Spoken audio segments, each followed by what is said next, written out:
Madam Chairperson and esteemed members, I greet you. My name is Kyagulanyi Ssentamu Robert, also called Bobby Wine. I'm a devoted member of the National Unity Platform, a card-holding member, and indeed, I was recently re-elected as the president of the National Unity Platform. Madam Chair, I'm here to respond to the call by the Secretary General for members to express interest in running for office of the President. Madam Chair, I hereby present myself. I am willing and ready to carry the flag of the National Unity Platform as presidential candidate.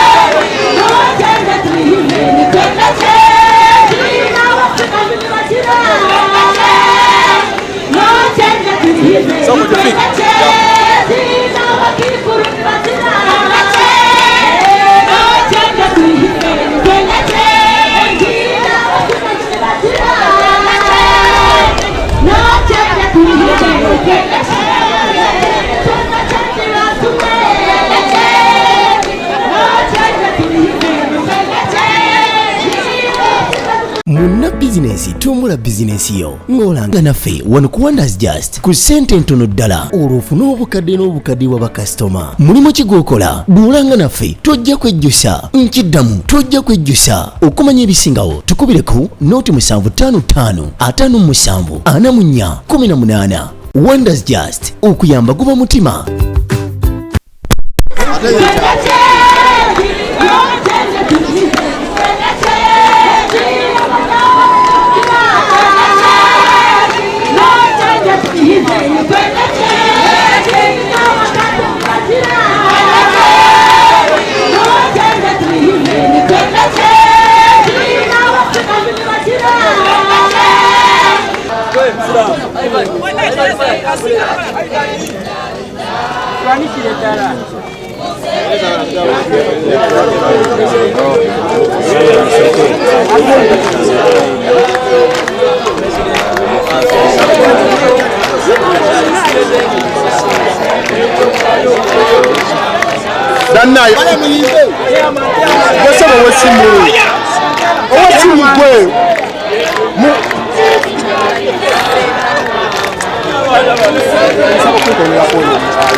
Nena, listen good.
Let us have some order.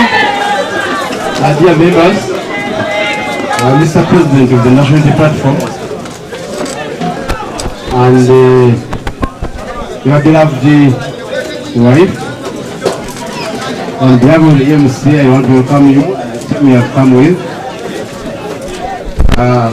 Execute function as far as the national unity platform is concerned. Dear members, the NUP Constitution, Article 6.3, which talks about the National Executive Committee, and 6.3F, F talks about the functions of the National Executive Committee. And the paragraph 3 goes as follows: that among the functions of the National Executive Committee will be to determine the candidate to become the flag bearer of the party for the purposes of a presidential election. The Secretary General of the party shall give notice of at least 7 days to any interested party members to apply for consideration as the presidential flag bearer. It is therefore against that background that the Secretary General of the party, David Ongwea, issued a notice on Tuesday, 17th June 2025. In accordance with Article 363 of the party constitution, written applications are hereby invited from party members who are qualified at 5 p.m. Each application should be accompanied by copies of the applicant's membership card, national identity card, and academic documents. It's therefore on that background that we have been waiting for members of the party who are willing, who want to express their interest in that position, trying for the President of the Republic of Uganda. 2 days ago, we had one member who came, but unfortunately, her papers were still missing some items, and we did advise her to go and correct them. We have not seen her yet, but we shall be closing at 5 p.m. today. We are still waiting for other members. Therefore, Madam Chair, I want now to hand over to you, to our candidate, and he hands over, first of all, that's why he's here, but then the rest will proceed. Madam Chairperson and esteemed members, I greet you. My name is Kyagulanyi Ssentamu Robert, also called Bobby Wine.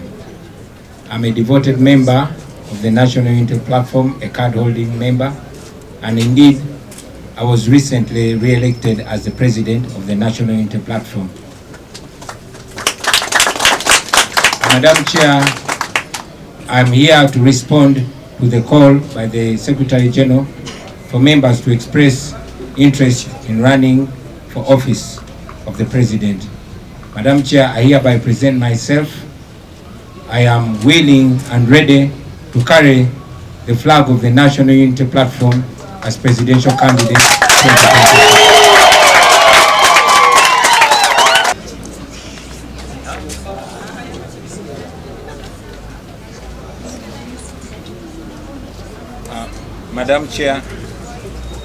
Madam Chair and members, with me I've carried my Senior 6 certificate.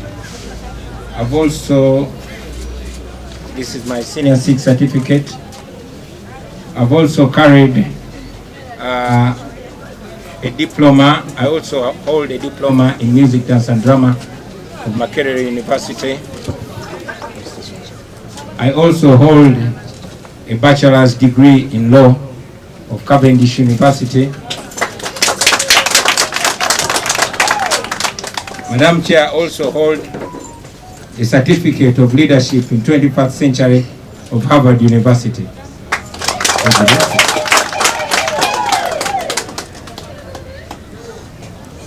I also have a mchaka certificate. Yeah, the mchaka certificate may not qualify, but we shall also receive it for recording purposes.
dear members of the party and the country, one of our presidential candidates submitted his expression of interest form, and I want to request the chairperson of the Elections Management Committee of the National Unity Platform to give some brief remarks and officially hand over this copy, to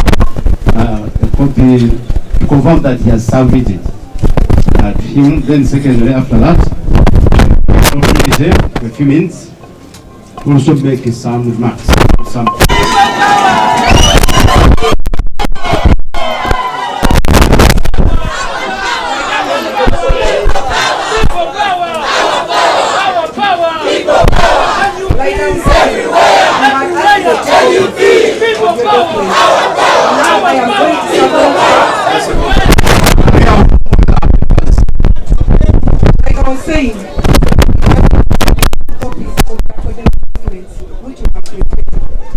We have received and we are going to return a copy to you.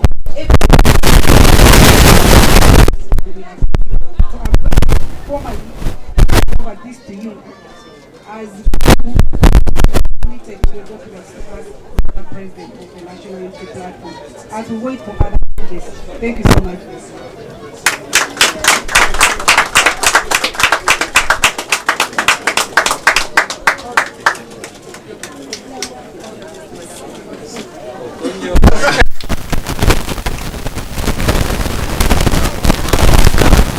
Power! People power! NUP! Everywhere!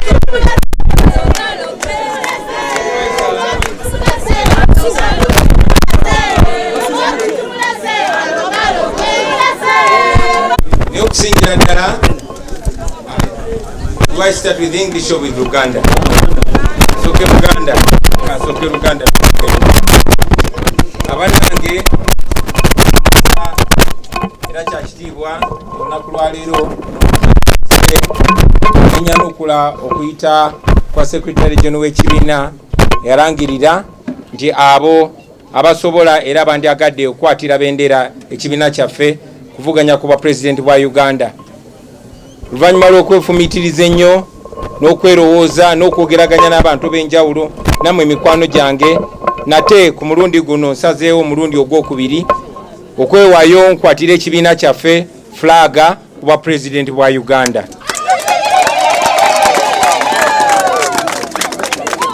Njagala mmanye baganda bange ti si kinyumu, si kwagala nnyo, si kwagala bitiibwa oba tutumu, naye waliwo olugendo olutanaba kuggwa. Olwaleero mwandibadde mundaba baganda bange kuba buli we mundaba wonna Edi Mutwe ambeera ku saidi oba ebiseera gye bivuddeko nga Edi Mutwe bw'abaawo ku security kubaako abantu nga bamachete. Nyina ne mikwano gyange mingi nga Bakibalama eyali ne bawange Magere, nga Mwami Tamulira eyali muwagizi waffe ennyo okuva ewa Kiseka n'abalala bangi tetusobodde kubeera nabo olunaku lwaleero, naye ndi musanyufu nti baganda baffe bakiikiriddwa.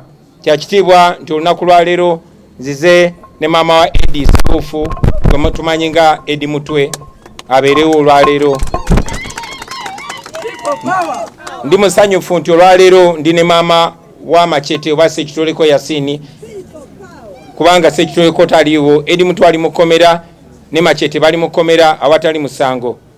Nzize ne mukyala wa muganda waffe eyabuzibwawo John Bosco Kibalama, yali neiba wange ng'emyaka egisoba mu 6 tannalabikako naye ngera tukyamunoonyera nga tukyamubanja kuba bamutwala tubamanyi.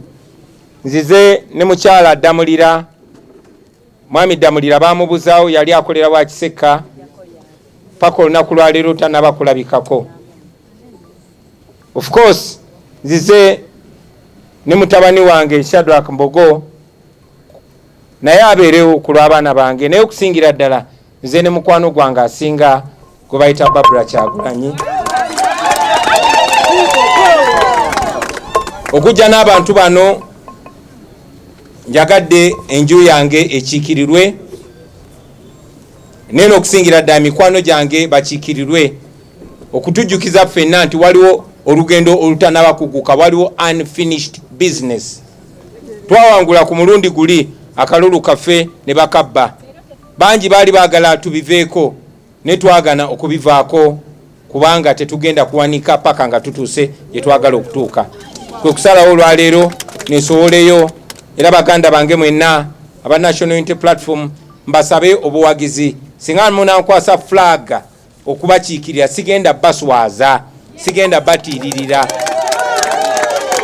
Omusajja tumusobola ate nange mwewulira.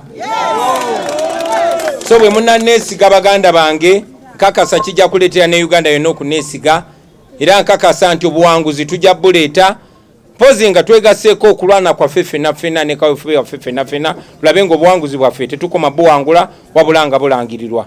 Mwebale nnyo mwebalire ddala Mukama atukulembere mu lugendo luno. Ladies, today I present myself as a way to respond to the Secretary General's call. The Secretary General of the National Unity Platform sent out a call of expression of interest for all those card-holding members that would like to represent our party in the presidential election.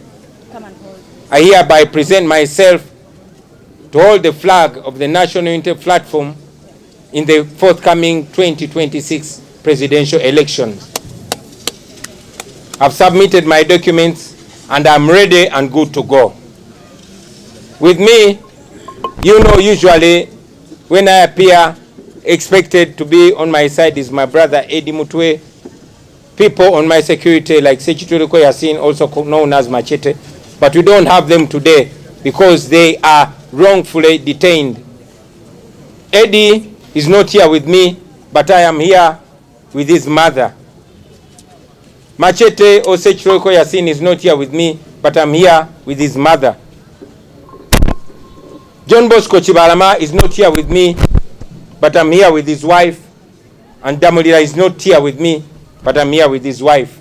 I also came along with my son, Shadrach Bogo, and with my bestest friend and wife, Babi Chagulanyi. Also among the people who came with me is Kojamaka Liwai. Mubamperekedeko memuli Kojamaka Serunkuma atenga ye pilot waffe. Tuzenga tumazeko basebo ne banyabo. Tuli mu luzungu. Yeah. Good to go. My promise to you, members of the National Unity Platform, if you trust me with the flag of the party once again, I promise not to let you down. I promise to bring victory.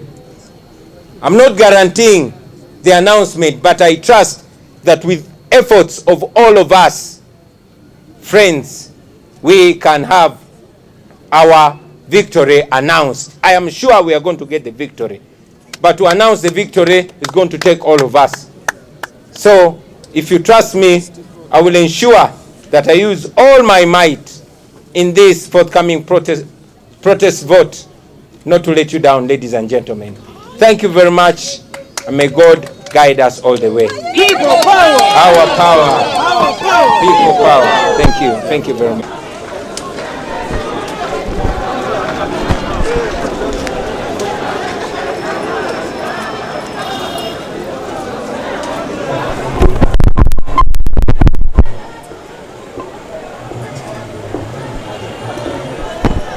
Akabonero kalungi abalala tubotero balabanga nga mukyala president nga agamba babaka bamusange kololo yali badde agamba katyoke ebyokulonda kano nti kamusange mu office ye naye kabonero kalungi akalaga okuwa ekitiibwa organize za government zonna nga weziba zitambula okubanga leero alese empapula najja naye asunsulwe nga abalala fe tuli basanyufu nnyo bw'eggwanga 2026 twafulumya ekirangiriro nga 18 omwezi guno ogw'omukaaga nga ssemateeka waffe bwagamba era deadline eggwako lwaleero ssaawa 11 ennaku 2 emabega waliwo mmemba waffe omu eyazze yadde mukyala naye empapula yataserezeza bulungi ne tumusaba addeyo azitereze tumuwa guidance yeetagisa era nimugamba okomewo kati lunasukka lwakusatu essaawa 11 era naye tukyamulinda kuba takomyewo ye mwami Kyagulanyi Ssentamu Robert mumulabye azze alese original copies zonna zonna ez'obuyigirize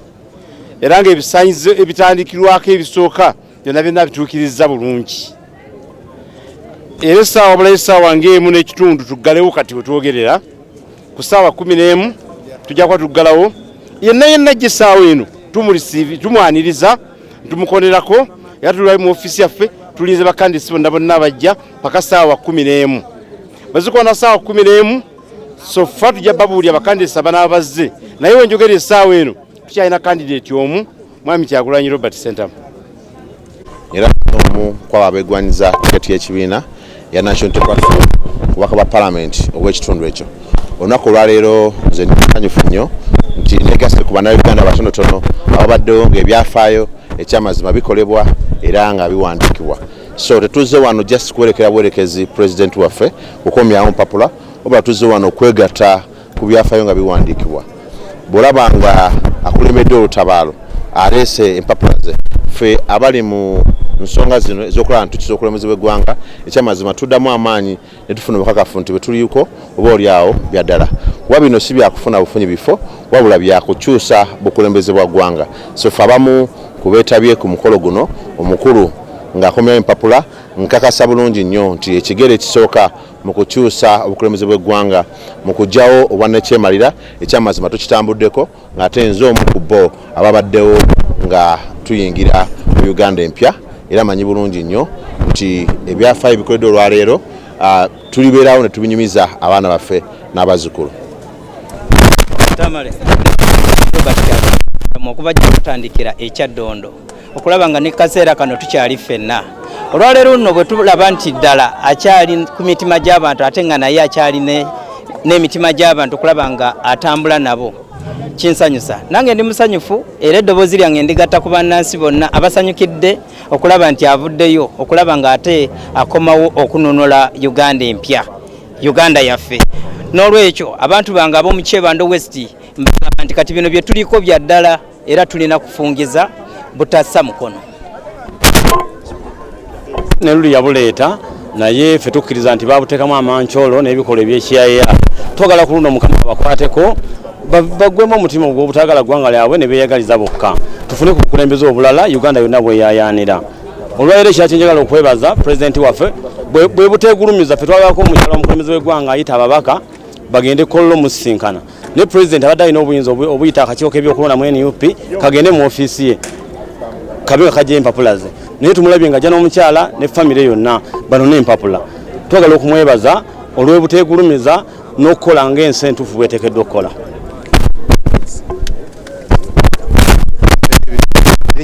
Dr. Emmanuel Serunjoji ow'eddembe meya wa division esangibwamu ekitebe kya NUP. Olunaku olwaleero nze omu ku bantu abasanyufu ennyo okulaba nga pulezidenti wange ate era kandidati w'ekibiina kyaffe ekya NUP alaze nti agenda kuddamu okuvuganya ku bwa pulezidenti.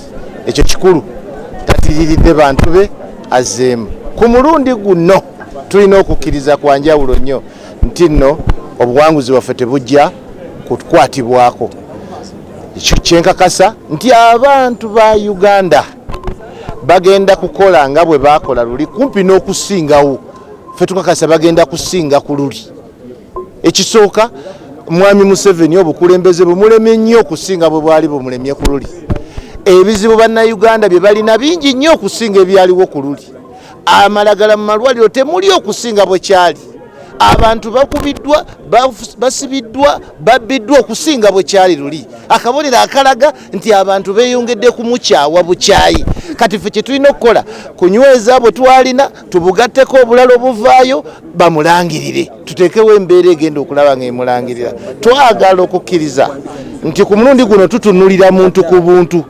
Oba luli twali tutunulira kibiina kyawamu nga NRM katutunulira buli muntu anagezaako okwekiika mu kulayira kwa pulezidenti waffe oyo tujja kumuteekinga ono nga ye so singa kulinda kibiina kuba obuwanguzi bw'abantu bannayuganda twagala bulangirirwe ate twagala tufune pulezidenti waffe nga bwe kiragiddwa. Moses Lukanga nga nze chairman wa National Unity Platform mu Bwikwe district yonna era nze namala dde okujjayo empapula zange okusaba okuweebwa kaadi ya National Unity Platform okulaba nga nkiikirira abantu banjeru municipality kuba member ba parliament. Nina okukkiriza nti sijja baswaza abantu b'enjeru. Olunaku lwaleero ate ndi musanyufu ebyensusso nti mbadde omu ku babaddewo okujja okukakasa okuteeka stamp okuteeka omusumaali ogusembayo mu byafaayo bya Uganda nti naliwo nga president wange Robert Sentamu Kyagulanyi ajjayo flag ajja okusaba card ey'okukiikirira National Unity Platform mu protest vote eya 2026 2031 gye tugendamu. Nina okukkiriza kwa amaanyi nnyo nti president wange Robert Sentamu agenda kuwangula akalulu, naye ekibuuzo kiri mu kumulangirira. Kakati solution eyo ffe aba National Unity Platform twagiddiza bannayuganda mu kye tuyita protest vote. Ffe tulina okunoonya akalulu, ffe tulina okukakuuma, ate ffe tulina okukabanja. It is our constitutional right okubanja ki obuwanguzi bwaffe. So n'olw'ensonga eyo nina okukkiriza nti bannayuganda bajja tuyambako nga kituuse mu kubanja akalulu kaffe. Olunaku lwa leero ndi musanyufu nnyo nti president wange Robert Sentamu ajjeeyo empapula z'okuvuganya. Eri mu bibiina biri ebirala balaga bannayuganda bye bataakola mu myaka 4 egiyise. Robert Sentamu Kyagulanyi azze okulaga bannayuganda byagenda obbakolera mu myaka 4 egijja. Awo ekinyusi we kiri, essanyu lyaffe we liri, essuubi lyaffe we liri. President Robert Sentamu Kyagulanyi azze okuwa bannayuganda essuubi epya, azze okugamba bamaama nti temukyaddamu kufiira mu malwaliro nga muzaala, azze okugamba abaana nti bannaye temugenda kubeerawo nga temukyalina mirimu. Tagamba nti bannayuganda tyagenda bagaggawaza, nedda nti naye mujja kubeerawo nga muyina emirimu nga mukola nga musobola okuyimirizaawo famire zammwe. Ebyo nno bye tusuubira mu president waffe Robert Sentamu Kyagulanyi. Tukikkiriza nti eri side byabalema batunyumiza bye bakola mu 86 ate bye babanyiza mu 66 bye babanyiza mu 62. So ffe tuzze kuzimba Uganda mpya. Kyetuva tugamba nti tulinyumirwa oba tulizimba Uganda empya, ye Uganda gye twagala okubeeramu, Uganda gye tugenda okulekera abaana baffe. Neyanza nnyo neyanze. Sanyuse nnyo okuba nti president waffe ajjeeyo empapula, kubanga abakwekuba simanyi kyetalibaddeko. Ekyamazima lo ayina kye bayita lo naffe tujijja ku ye. Kati obuvumu obwo omuntu gwe bakubatiya gaasi gwe basiba gwe bakola ki yali badde asobola okubaawo bulungi nga tali mu bino. Nze namusinkana myaka mingi nnyo emabega, naye nkimanyi n'ennyumba gy'ayine amatiribona yagizimba alina emyaka 2. Kati yali badde musajja mugagga oba mu nsi yonna anyway ali talented, atasobola kuba baavu ng'era bw'olaba ne baganda be bonna abasinga bonna bagagga. Naye kati okudda mu bino ndaba nti atuyambye nnyo okuvaayo n'alaga nti agenda kuddamu njiyita na tanuulu.